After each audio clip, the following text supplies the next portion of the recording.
Assalamualaikum warahmatullahi wabarakatuh. Perkenalkan nama saya Kenan Dewanto dari Program Studi Teknologi Rekayasa Otomasi dengan 3 digit NIM proyek 2012. Pada kesempatan kali ini saya akan menjelaskan terkait MATLAB dan Simulink. Oke, yang pertama, MATLAB adalah platform pemrograman di lingkungan komputasi numerik tingkat tinggi yang dirancang khusus untuk kebutuhan insinyur dan ilmuwan. Berbasis pada manipulasi matriks, MATLAB memungkinkan pengguna untuk menganalisis data, mengembangkan algoritma, memprosesinya, serta memvisualisasi model matematika yang kompleks dengan efisien dibandingkan bahasa pemrograman tradisional. Sebaliknya, Simulink adalah lingkungan grafis berbasis diagram blok yang terintegrasi di atas MATLAB dan digunakan untuk simulasi sistem dinamis serta desain berbasis model. Alih-alih menulis kode baris demi baris, penggunaan Simulink menyusun blok-blok fungsional secara visual untuk memodelkan, mensimulasikan, dan menganalisis sistem multidomain sebelum diterapkan pada perangkat keras yang sebenarnya. Nah, berikutnya, pembahasan mengenai modeling dan simulasi. Dalam ekosistem ini, modeling adalah proses penerjemahan sistem nyata ke dalam bahasa matematika atau diagram logis yang dapat dipahami komputer. Di MATLAB, permodelan sering kali berbasis teknis, di mana Anda mendefinisikan matriks, variabel, dan persamaan diferensial secara manual. Namun di Simulink, permodelan dilakukan secara visual menggunakan bentuk diagram, penggunaan menarik dan melepas, drag and drop, blok yang mewakili komponen fisik seperti motor listrik, baterai, atau penguasinya, dan menghubungannya dengan garisnya. Ini menciptakan digital twin, atau kembaran digital dari sistem yang akan dibangun. Selanjutnya, simulation adalah proses menghidupkan model tersebut, menggunakan mesin komputasi numerik yang kuat. Saat Anda menekan tombol run di Simulink, perangkat lunak menggunakan algoritma matematika yang canggih yang disebut solvers untuk menyelesaikan persamaan matematika model tersebut pada setiap langkah waktu time step. Simulasi ini menghasilkan data respons sistem seperti kecepatan mobil, suhu mesin, atau tegangan listrik yang dapat dilihat secara real time melalui alat visualisasi seperti scope atau dikirim kembali ke MATLAB workspace untuk analisis data lebih lanjut. Nah, selanjutnya membahas sistem mekanik. Pada sistem mekanik translasi, elemen utamanya adalah massa M, pegas K, dan redaman atau damper B. Persamaan geraknya adalah seperti berikut. Artinya, gaya total yang bekerja pada sistem harus seimbang dengan gaya inersia, gaya redaman, dan gaya pegas. Fungsi lampunya menjadi seperti berikut. Pada sistem mekanik rotasi, variabel utamanya adalah sudut atau theta, kecepatan sudut, dan percepatan sudut.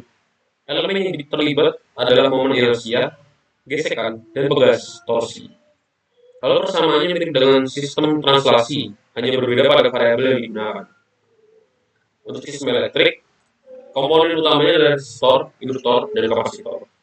Resistor mewakili hambatan, induktor menyimpan energi dalam medan magnet, dan kapasitor menyimpan energi dalam medan listrik.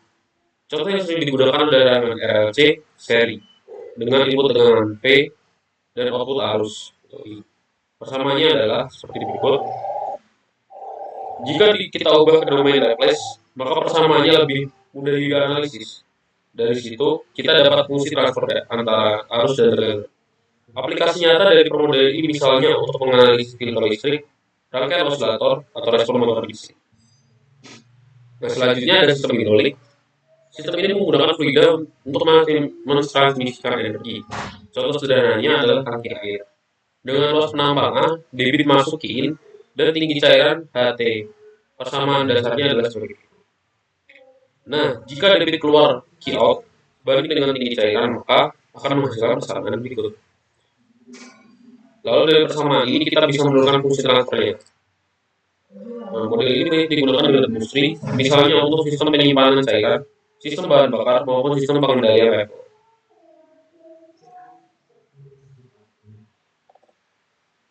Nah, berikutnya sistem kontrol. Terdapat open loop dan closed loop. Open loop sendiri atau loop terbuka. Outputnya tidak dibandingkan kembali dengan input jika tidak ada feedback. Contohnya mesin cuci otomatis yang hanya bekerja berdasarkan timer tanpa memperhatikan apakah cucian sudah bersih. Sistem ini sederhana dan murah, tetapi tidak akurat jika ada gangguan. Dan untuk closed loop, pada closed loop atau loop tertutup, ada feedback dari output yang dibandingkan dengan input. Error atau selisih antara keduanya dipakai untuk mengatur controller. Contohnya AC otomatis, sensor suhu membaca kondisi ruangan, lalu sistem menyesuaikan cara kerja kompresor agar suhu sesuai set point. closed loop lebih akurat dan adaptif, tetapi juga lebih kompleks dan mahal. Nah, berikut adalah pembahasan dari transformasi Laplace dan fungsi transfer. Untuk mempermudah analisis, kita menggunakan transformasi Laplace.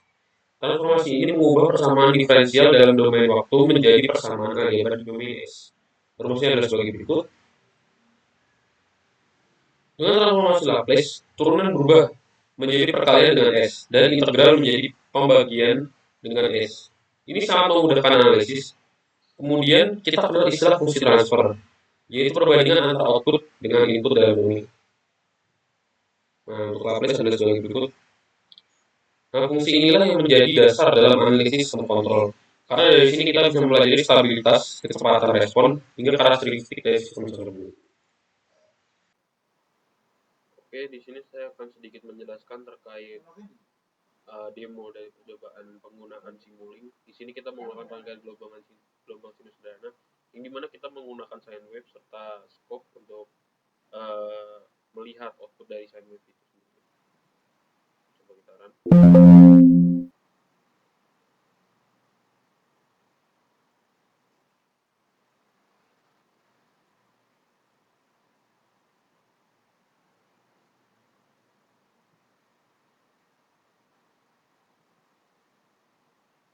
Berikut dari output dari sine wave-nya sendiri.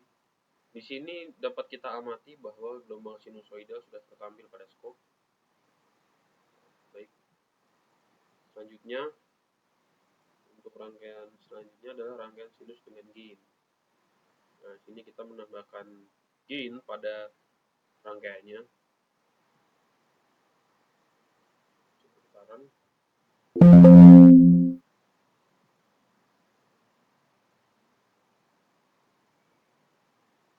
Nah, di sini juga sudah tertampil untuk gelombang sinusoidalnya.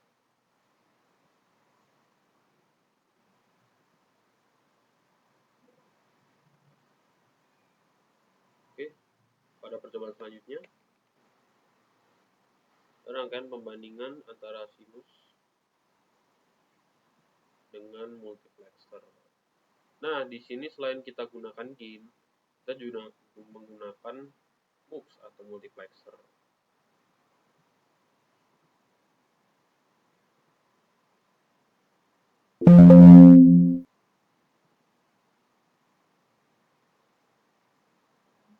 Nah, di sini sudah tertampil juga. Nah, berikut adalah gelombang sinusoidal antara perbandingan dari gelombang sinus. Nah, ini untuk gelombang mux-nya. Seperti itu.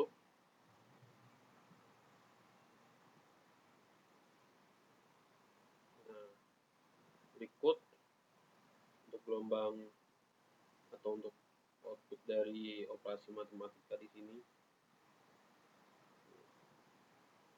Kita menggunakan rangkaian seperti ini. Coba kita run.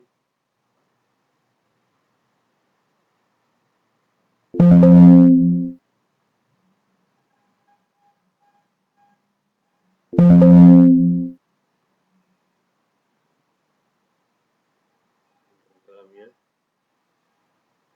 Yang di sini juga sudah tertampil.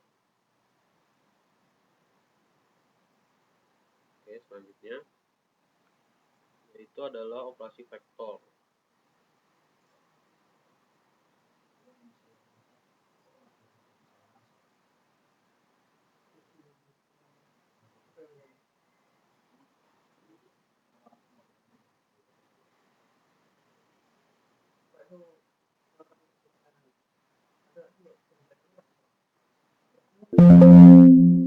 Nah, di sini sudah tertampil juga untuk hasilnya 1, 1, 0, 12 berdasarkan vektor yang sudah diberikan pada inputannya.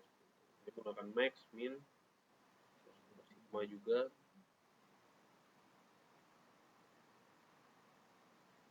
Nah, selanjutnya ada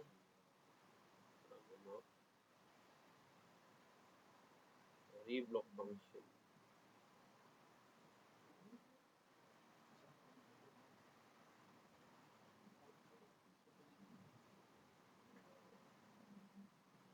Nah, ini adalah simbol dari block function. Untuk block functionnya,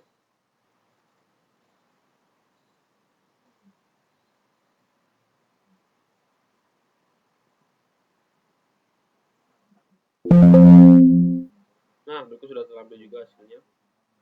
Isi dari blok function dari new. Nah, untuk konstannya di 1.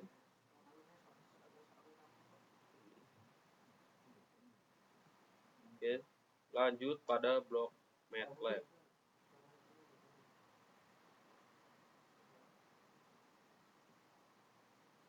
Untuk di dalam blok function kita menggunakan MATLAB function di sini. Isinya seperti ini.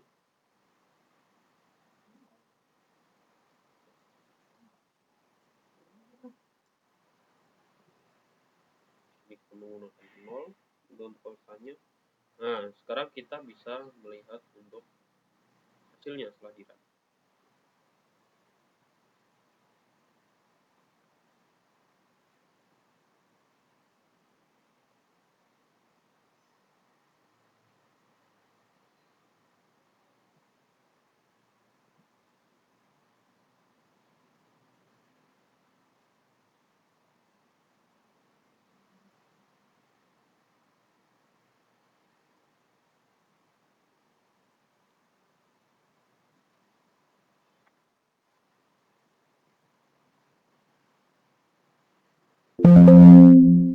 Nah, berikut untuk hasilnya ada di -3. Jadi setelah konstan melewati MATLAB function ini, maka akan menghasilkan output sebesar -3 seperti itu. Oke, selanjutnya adalah lookup table. Dia ada menggunakan lookup table di sini sama-sama. Untuk inputannya adalah konstan, untuk besarannya adalah 5. Nah, dapat dilihat bahwa outputnya jadi 0,9999.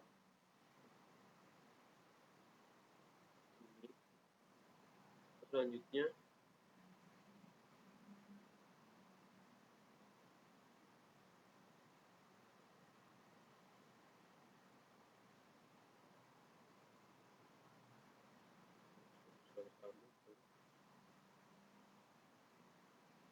nah, untuk rangkaian sendiri di sini menggunakan demultiplexer atau multiplexer, jadi gabungan antara kedua fungsi tersebut. Lagi menggunakan gain juga. Setelah itu ini ada sine wave untuk menghasilkan gelombang. Lalu untuk besaran kosanya ada 3. Baik, mari kita lihat hasilnya.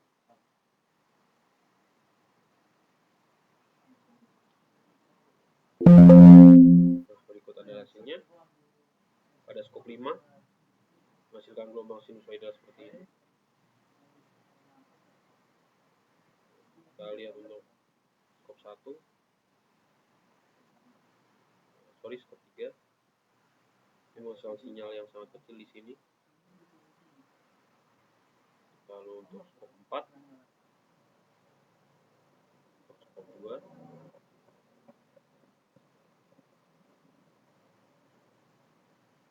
dan untuk skop 1 seperti itu.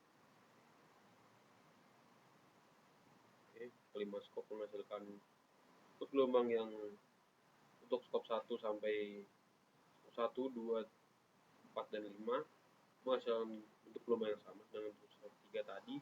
Dia menghasilkan sedikit gelombang saja untuk outputnya. Nah, ini untuk perbandingan keseluruhannya untuk tadi. Total di sini ada 6 skop yang digunakan. Selanjutnya ada di selektor.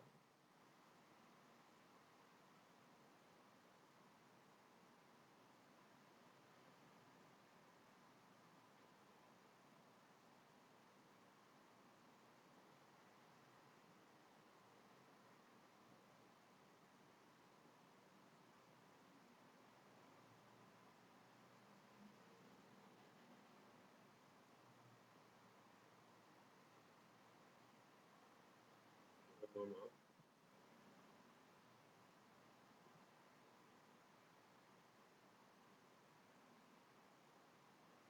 Nah, untuk rangkaiannya adalah seperti ini selektornya. Ini ada beberapa inputan, input untuk step serta sine wave-nya. Kita lihat untuk inputannya. Nah, ada 0,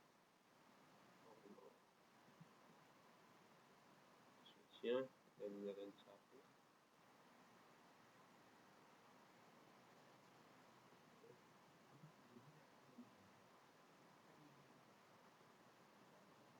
Yang akan terjadi.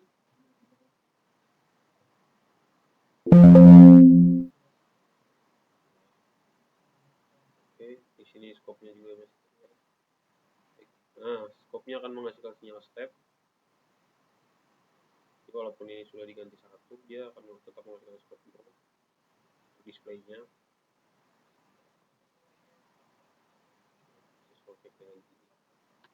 balikan lagi ke 0.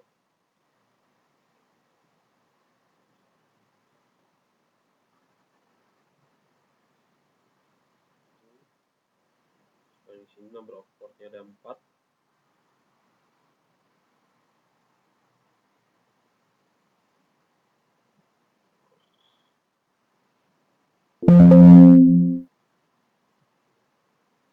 Nah, selanjutnya di switch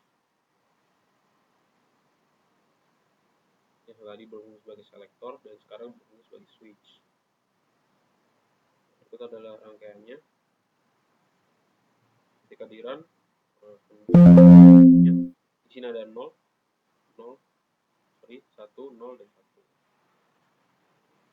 Ini compare to constantnya, constant value-nya 3. Ini menggunakan 0 sebagai compare to 0. Sedangkan di sini lebih besar dan sama dengan rational operation-nya. Nah, dapat kita lihat ketika ini ganti apakah menghasilkan perubahan. Coba kita ganti 1.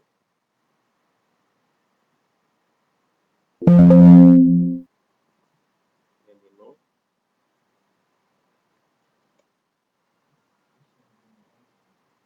Ini akan 0 juga karena dia di compare dengan 0. Hasilnya ada 0 karena mereka sama dengan 0. Compare-nya di sini adalah kurang dari atau sama dengan. Kembali ke ketiga.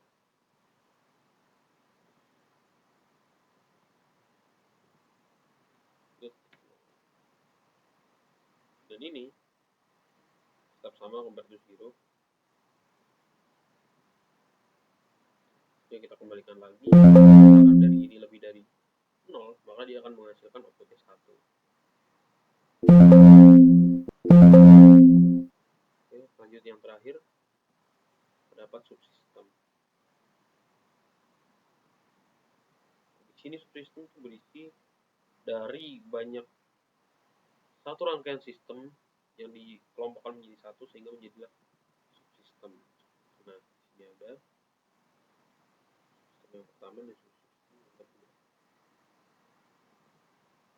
Seperti ini.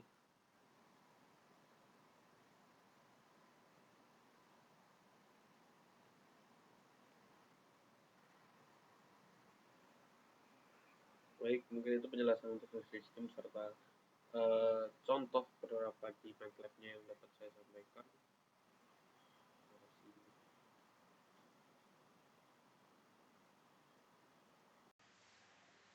Nah, baik, mungkin sekian yang dapat saya sampaikan. Kurang lebihnya mohon maaf. Assalamualaikum warahmatullahi wabarakatuh.